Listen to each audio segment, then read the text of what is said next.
Hey there guys, how's it going, and welcome to an advanced building tutorial for ARK. This video is going to be quite a long video and I probably am going to waffle on a little bit. I've got a lot of things to say, so if there's any things in particular that you like the look of in this video and some of the more important techniques, I'm going to put annotations on screen so you can just skip right to those if you just want to get right to the good stuff and you don't want to hear me waffle on about all the things I've got to say. So first of all, I want to say a huge shout out to another YouTuber who does ARK videos as well. His name is Frisonis. I found him the other day, and some of the stuff that I'm going to show you I've learned through him. He does some advanced building tutorials which are absolutely awesome. I highly recommend you check them out as well, so I'm going to leave an annotation or maybe a link in the top corner to his channel. Please go subscribe to him, show him some love. So I'm going to be showing some of the stuff that he showed for you guys as well, but also I'm going to be giving my own tips. I thought, what can I add to this that other people have done? There's lots of advanced building tutorials, but what can I add to it? So not only am I going to show you these techniques for building which are going to really help you,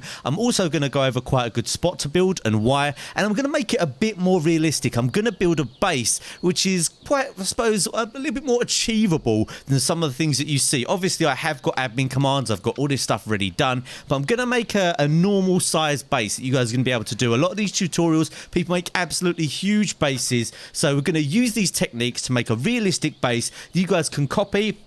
Now, of course, this isn't the be-all and end-all, and let me just start doing a little something so I can show you guys a little technique. This isn't the be-all and end-all of ARK techniques. We're always learning all the time, and I'm going to just use my things that I've learned from not only playing on official servers, but from playing on Tribe Warfare, from seeing other videos and stuff like that, to give you what I think is an ideal and realistic scenario. So the first thing we're going to do is the double foundation technique. Quite an easy technique, very, very useful indeed. So all you need to do is put a foundation down and a pillar. By the way, these techniques work with most of the other types of building materials. So if you want to do this in wood or stone, I would highly recommend that on official servers, because obviously you don't want to waste all your materials just building the actual thing, and you might mess up a little bit. So here we go. Now you can see if you put that pillar down, you can actually put a lower foundation. That technique also works on rafts. It's a great way to do rafts. Before I showed you that technique with the ceiling, and then you put another pillar down, but we've worked out that you don't need to put the other ceiling or pillar down. So that's one thing that you might want to do. Now, once you've done that, you can then pop down your foundations around the outside. Nice and simple. And then you can also attach foundations to the upper one as well. You've just got to be a little bit more careful with it. There you can see that one's attached, and there you go. Now you can attach to the upper one as well. Now you don't have to do all the way around. I'm actually just going to do... that one hasn't attached to the upper one. You've got to be a little bit precise with it. Sometimes, you know, ARK is a little bit of a pain. So it's going to take you a second to try and line this up. This one's not really liking it. Let's see if I can just do these ones, and then maybe it will... work like that. Sometimes it's... there we go. We got it there. So maybe it's best if you just go from here. That seems a pretty good strat. And you can see there the different pops. So I'm actually going to destroy these, because I'm going to make a base which is going to be originally this big. Now, we are going to put another layer around it as well, actually. So, yeah, let's put this. Now, I am going to make quite a big base here. This is 3 by 2. Now, this is going to be the inner section of the base. I am going to add the outer layer to this. However... you don't need to do this to start. So let's just do... We are going to do double foundations all the way around. So I'm going to just build these, and I'll fast forward to when it's the right size. So I've gone around now, double foundation this whole area, which is going to make this bit harder to actually destroy. Now, I've done this all metal, but if you're actually building on an official server or an extinction server, I would recommend just doing the middle 2 by 3 area metal, because it's not hard to get that much metal. And then maybe the outside area just do stone when you're starting up, and maybe then convert that a little bit later. Now, you can actually do triple foundations. All you do is put another pillar in there, and as you can see here, you've got another snap point there, and you can put 3 foundations on. Let me see if I can do it. It's a little bit finicky, as you can imagine. That's 2. I think I've missed the middle one there, but you can do it. Oh, look, I've got it there. How annoying. Right, hold on. Let's get rid of that. So, yeah, you play around, but you can get 3 foundations. But sometimes you might need to stay here for a little while. I got it a second ago. You guys saw I got it a second ago. You actually see on the preview when you've got it. I'm going in between the top and the bottom there, unfortunately. But, yeah, you can do it. You can see where it snaps. It will snap to that one there.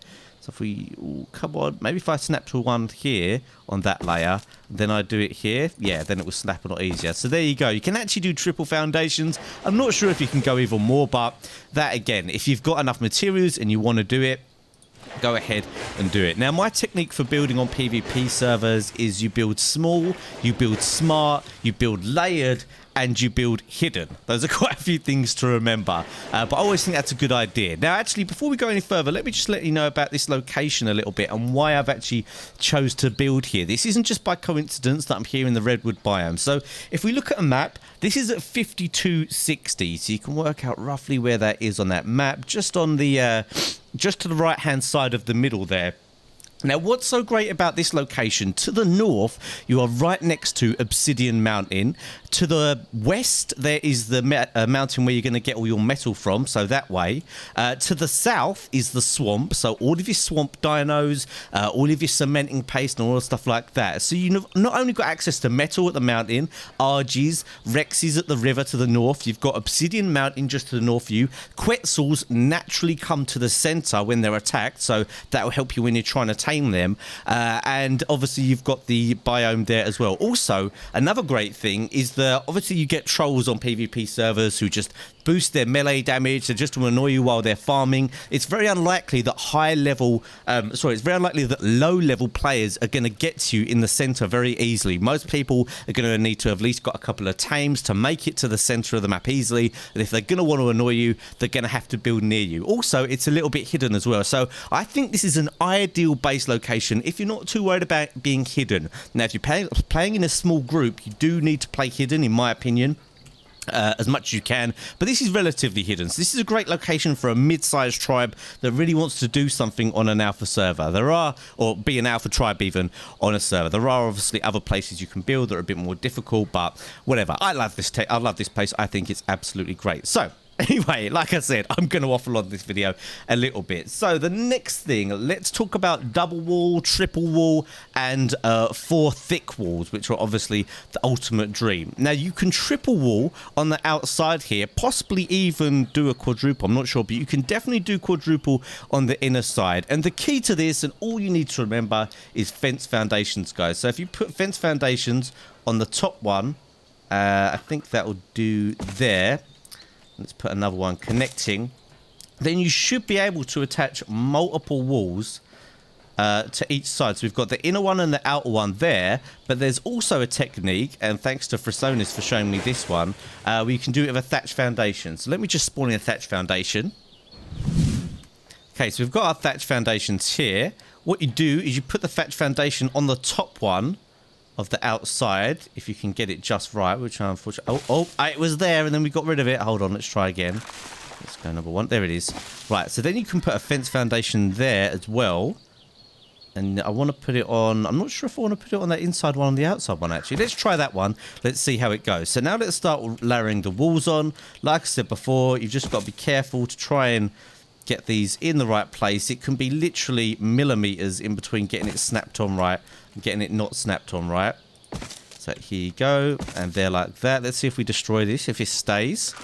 And there you go. You have a 4 thick wall. Now, obviously, the more layers you put on, the more metal it's going to need. But what you can do is just start off, you know, don't have to layer every single one this much to start off with. You just need to build that as you can do. Now, if you're a little bit low on resources as well, and you can't afford enough resources to build this really high, what you can do is just do the bottom layer. If you only want to full wall this layer here, then obviously that's going to be okay. But obviously you might want to do it a bit higher. So if you can only spare a bit of metal rather than doing the whole thing quadruple, just do the bottom layer. Most people will try and break in through the bottom layer.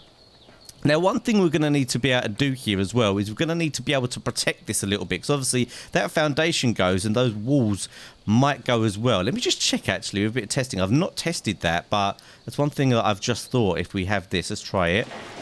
No, that fence foundation goes and those still stay. That's absolutely incredible. So once you've done that, you can then get rid of the fence foundation, which makes me think, actually, you could just do that with a wooden fence foundation instead. So a really awesome technique. Obviously, you can do that all the way around, and you can do that with the inner layers as well. Now, I like to have my 2x3 area here. Let's just do this. So you want to lay it up, line it up with those studs there, and obviously as far on the inside you can go on the inside layer, and then as far, oh no, that one messed up a little bit. You want to go as far on the inside as you can. There's like 2 different snap points here. You can see there. There's that one, there's that one. Let's go for that one there, and then that one. And once you've got one down, they should just snap nicely. But I like to do 2x3. I think it's big enough to actually house pretty much everything that you would want.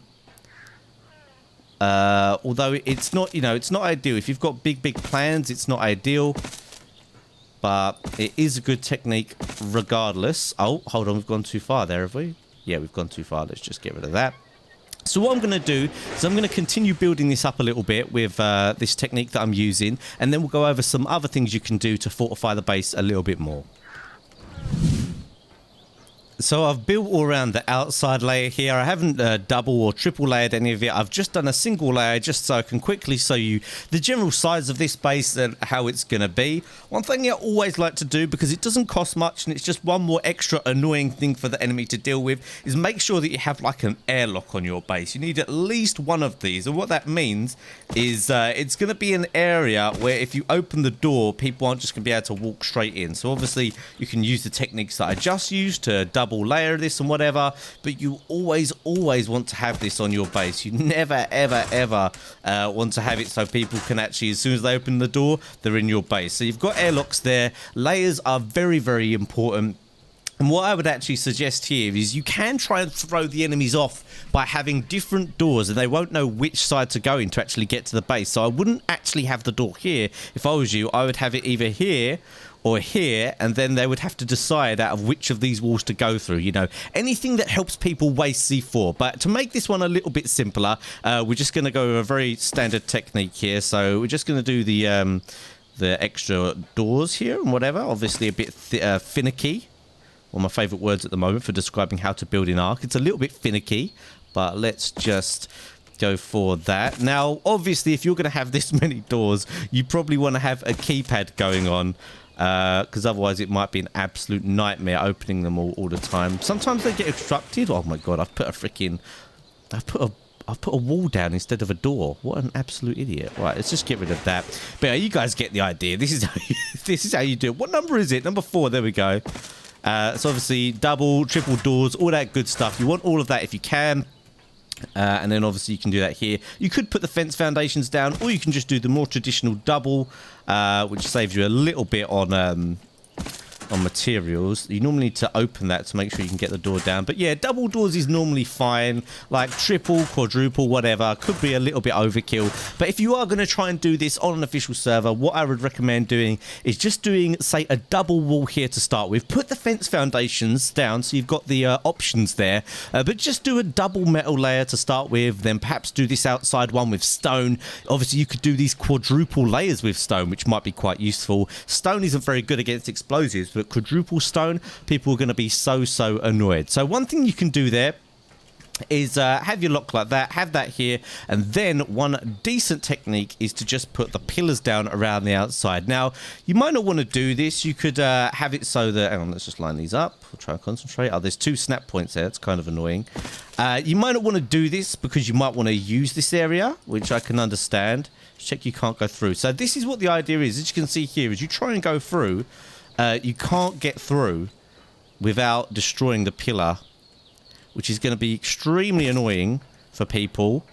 But yeah, see, this one isn't actually snapped to the right point. This is the problem with doing this many walls and stuff, is that if you don't put them in the right place, doing this whole thing can mess up. So let me put these all around, and then we'll have another idea. And the reason I'm doing it like this is so that, imagine if you had these walls up already, you'd want to do it in this way so you didn't end up trapping yourself in. But you might want to do this with the wooden pillars instead, just to check. Doing it with metal, not really advised. Make sure that you've got the right snap point. As you can see, there are multiple snap points here. So I'll carry on doing this, and then we'll get to the next stage. Okay, so what I'm going to do here is I'm going to skip to kind of the next stage of what I want to do, because I feel like this bit is kind of quite obvious. All you need to do is just go around, layer this as much or as little as you want. Obviously you want to try and put them on the same ones generally. So here I'm putting them on the inner ones just to make it a bit more normal looking. Otherwise it can absolutely, if you've got OCD, or it will absolutely destroy you mentally on the inside. Let's see if I can get that one that you see like that. Ark, please, that one's absolutely killing me. I think I'm just going to put it down. I think I'm going to do it, guys. I'm sorry, OCD people. I think I'm just going to put that down there. So annoying. But yeah, anyway, obviously you guys can guess.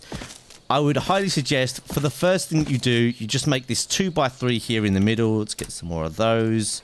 2x3 here in the middle. But what I'm going to skip to is the above stage, which is where I like to put my turrets and all that kind of stuff. Because obviously turret placement, also quite important. You might get this problem when you do all this double stuff, because you see this one slightly lower, so you might have to like duck through doors and whatever, but that is the price we pay for having secure stuff. So obviously you've got hatch doors as well here. You can place these on multiple levels. Not if you've just done single walls like this, but if you've done double or triple like I've got over there, you will be able to do that. So let me just put the ceilings down here. Obviously this next stage is once you've done this middle bit and that's all secure. So this bit in the middle is the first stage, the layer around the outside the second stage. Once you've achieved that and done that how you want, of course you can do extra things here. You can put walls in between, you can put ramps going down and all that if you've got the materials. But once you've done those two stages, you get to the ceiling stage, or the next stage up, and I'll show you how I like to place my auto turrets. So I've put the ceiling on. Before we actually go ahead with that, just to show you, there's obviously two layers here. Even though I've done a single layer wall, because I've put the inner ones on the fence foundations, it's given us two different heights here. So this is obviously a great opportunity, if you wanted, I need some more of those, to do a double layer ceiling. As you can see, you'll be able to tell when it's there because it just won't disappear. Like when it's actually in the wrong spot, it will kind of like look kind of weird, but when it's in the right spot, you can do that. So obviously if you wanted to, you can double layer. But I'm going to do the walls now and show you the setup for the turrets. So as I'm sure most of you know, it's pretty much always a good idea to put your turrets on a catwalk. If you don't, for whatever reason, want to put them on a catwalk, obviously always have them hanging as far over the edge as you can so that they can hit maximum amount of things and their line of sight won't be blocked. Obviously, if you put it right here on the catwalk, this would be a major problem. People could get underneath it if they sprinted quickly and run up to your base. Now, a lot of people just put them kind of facing the same way, but I've gone for 4 here. I think 4 is really the minimum you want to be going for at the early stages. I could put like 100 down like you see in some tutorials, but this is a bit more of a realistic build that we've got going on here. So I'm going to put these 4 on the outside. I tend to find if you do this technique where you don't just do 2 on the front, 2 on the back, you actually have them on the side but kind of covering each other. They all tend to cover each other pretty good. So let's just do that as well, and then one more there. Now, obviously, for this top layer, you could have this too high, but again, if you're in the middle of a PvP server, you've got a lot going down, I think 1 height is enough. You can store a smithy in this top bit, but what I would do, I mean, obviously, at the moment, it's just a roof, but obviously, I'm talking once you've managed to enclose it all in and whatever. What I tend to do up here is I just put things that aren't that valuable to me. The things that if I got raided, it wouldn't matter. And obviously I put the most secure things in the middle section there, which is the most protected. So now we've got our turrets down. Let's put the doors down. This is pretty simple. I'm sure you've all seen this kind of behavior. Looks like, can we actually do 2 there? Yeah, there's 2 snap points there. So obviously if you can do 2, you might want to do that. Or if you don't want to do 2 in the same spot, sometimes this can be a little bit awkward when you're actually trying to get out and get to them. Then obviously you can always do ones here like this. I would highly recommend you actually do sections like that, so you can be up here and actually be protected when you open this door. So obviously you can just put extra doors like here and whatever. You see we've got the double layers here. This is on the inside. Just something you might want to consider doing. You don't have to, but that is always the way that you want to do it pretty much. People ask me what I have my turrets on. I have auto turrets on high and players only. And then with the plant species X that we're going to get onto in a second, I have those on players and tamed creatures, and then a couple on all creatures. So let me just, I guess that's kind of finished. You can see the rest of this. This video is going on for a long time, but obviously you just section off this top area as you would do. And let me show you some of the other techniques that I'd like to do to make this a little bit more secure. Now, when you go for this build, one thing you might consider is you might want to put your pen attached to the side of it to keep your most valuable dinos.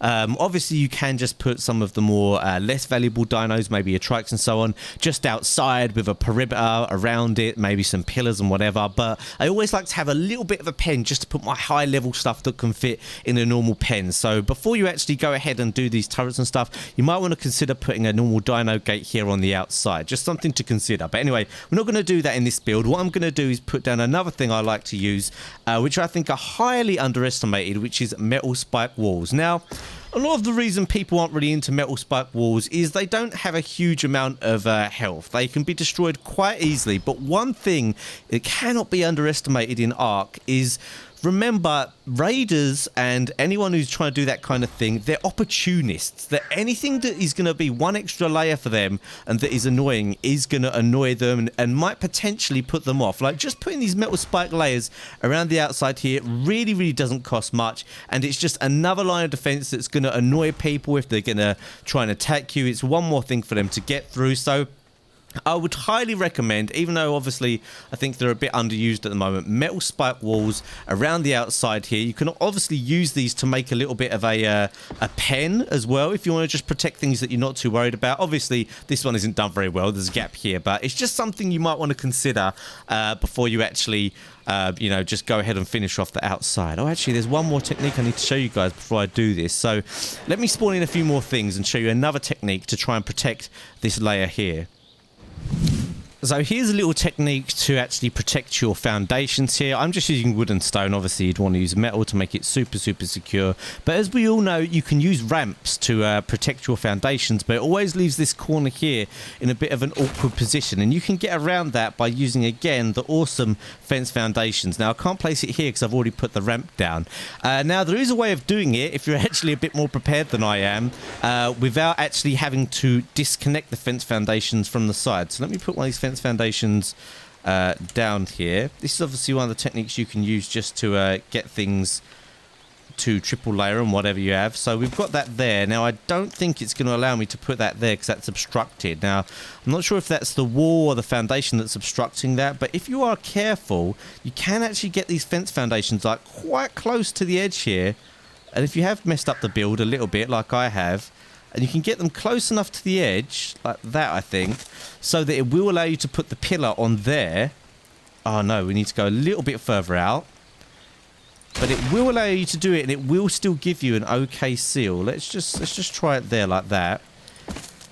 So that is going to be... That's not actually perfect. Let's see, once we put the ramp on, how that looks. Yeah, that's going to be quite difficult to get to that still, so... put the ramp on there, and you can put that ramp on, so you can see there, even if you messed up the build a little bit, it is going to be quite hard to get to that. So that's another thing you can do. It doesn't look perfect by any stretch, and there is a way to get it absolutely perfect. If you want to see that, I highly recommend, like I said earlier, check out Free Sonis's video where he shows that. But again, that's another technique that you can use to help protect your foundations. Alright, so final thing in today's video, although this has been quite a long video, which I think has given you guys absolutely tons of tips. Don't forget to smash that like button if you found anything that I've explained to you today, guys, useful, and subscribe if you're not already. But final thing, let's talk a little bit about Plant Species X. So let me just put these on here. Everything that I'm going to need. Have I got my ceilings as well? I do. I've got some ceilings. So Plant Species X are an interesting one. Obviously, it would be a great idea to smother your base in Plant Species X if you can. If you don't have enough time and you've got to be a little bit careful with them, what I would recommend is you put several on the top of your base and put them on high. The reason is that they will push away anything that tries to get dropped onto your base. So if someone tries to drop a C4 turtle on your base or something like that, if you have lots on high and just wild tamed dinosaurs, then that will stop that from happening. Also, have them on players and tamed dinosaurs, not just wild creatures. Or not to have them on wild creatures even, because that can be a little bit of a use of those. So if you have lots together, they will push them away. Now, more important than that, I think, is how you place them around the outside. It's something I don't see too many people doing that well. Now, obviously, you can make it organized and so on, but what I like to do is just make sure that you place them. Obviously, you want to place them on some pillars, on some ceilings, so people can't just run up and get to them. Maybe early days, you want to risk it without doing this, but place them all round and as far out as you can, can and as separated as you can. This is going to really put people off. And the reason for doing this instead of clumping them up and having hundreds of them is that it means that each individual one that people are going to attack, they're only going to be able to blow up or attack one at a time. If you put them all in the same spot, one grenade or something like that is going to take out an absolute ton of them. So let's just put my plant species in there. Oh, I haven't got any fertilizer. But anyway, you get the idea. So the reason for spacing them out is that if you were going to try and destroy these, you'd much rather try and destroy 5 that were grouped together than 5 that were spaced out. And plant species X are never meant to be like, you know, killers or anything. They're just meant to put people off. So in my opinion, the best thing to do, start off obviously close to your base, putting them about this far apart that I've done so. Do that all the way around, and then as you play and as you play and as you keep going longer and longer, just keep going further and further and out. So if anyone even tries to get close to your base, it's more difficult for them, rather than just putting them all grouped together there, which I think is it's an okay technique to do. But obviously in a real life kind of real PvP scenario, your resources aren't unlimited. You're going to want to do what the best that you can quickly. Final tip as well, which is a pretty common thing, but I think I'll just end the video with this, is obviously it's a great idea if you can do kind of around the outside, try and protect your base with pillars. This will stop gigas and stuff from coming to your base. Obviously not stone, you'll want metal, but that's just another technique that I'm sure most of you know about. It's not really to stop players, obviously players can just run straight through, but things like gigas that might try and come to your base, put those up, put large bear traps down as well, and go from there. But that's it for this video, guys. I hope you found that useful. Obviously I haven't built the whole base, but this is just a general tutorial giving you guys lots of techniques and my general ideas for how large to have this thing. In the middle, obviously the generator, nothing really too crazy, but I prefer to have the generator in the middle. To have everything in here, all you need is a few catwalks and stuff. You might think this space is not big enough, but a few catwalks soon solves that. Let me just place some down. As you can see, let's put that catwalk down. I like to put them across that way. Actually, I like to have them over where you come in, because that way you when you come and put metal in, you can just quickly push them in the top there. Actually, yeah, that would do right there. So obviously you could have your furnaces there. I would recommend having the furnaces out on the top, a smithy or 2 here. I like to have 3 storage boxes. There's room for a fabricator here as well as your mortar and pestles, a bed, a cooking pot, 2 fridges can fit in here as well. So just use catwalks to your advantage, guys. You can have them everywhere apart from where you want to have your fabricator, because that does need to have 2 high, and everywhere apart from where you want to have your storage boxes as well. But make the most of them. They are very useful and very space saving. And obviously, as you can imagine in here, once you've got quadruple walls going on, you are extremely safe in here. And it's all about, for me, as I'm sure you guys think as well, it's just about making your base so secure that it's just not worth their time raiding. And if they do raid you, they would have wasted a lot more materials than they're ever going to gain back from raiding your base. So at least even if you get wiped, you're safe in knowing that. But that's it for now, guys. Hope you enjoyed this video. Don't forget to smash the like button if you did, and of course subscribe if you're new around here.